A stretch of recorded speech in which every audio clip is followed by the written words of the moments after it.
சட்டமன்ற தொகுதி கேவி குப்பம் தனி தொகுதி. இந்த தொகுதியில் 2016ஆம் ஆண்டு அதிமுகவை சேர்ந்த ஜி லோகநாதன் வெற்றி பெற்றார். 2021ஆம் ஆண்டு புரட்சி பாரதம் கட்சியை சேர்ந்த எம் ஜெகன்மூர்த்தி பூவை ஜெகன்மூர்த்தியார் வெற்றி பெற்றார். தற்போது இந்த தொகுதியை பொறுத்தளவு 3 முறை தேர்தல் நடந்துள்ளது. ஒரு முறை அதிமுக, ஒரு முறை இந்திய குடியரசுக் கட்சி, ஒரு முறை புரட்சி பாரதம் கட்சி வெற்றி பெற்றுள்ளது.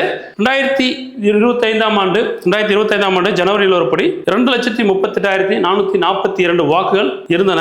2026ஆம் ஆண்டு எஸ்ஆர் டிராட் படி 2,07,382 வாக்குகள் தற்போது உள்ளன.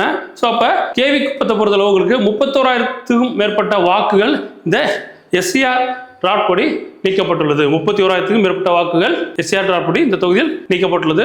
இந்த தொகுதியை பொறுத்தளவு வாக்கு வங்கி வன்னியர், முதலியார், பட்டியல் சமூகத்தினர், தெலுங்கு மொழி பேசும் சமூகத்தினர் மற்றும் இவர்கள் எல்லாமே இருக்கிறாங்க.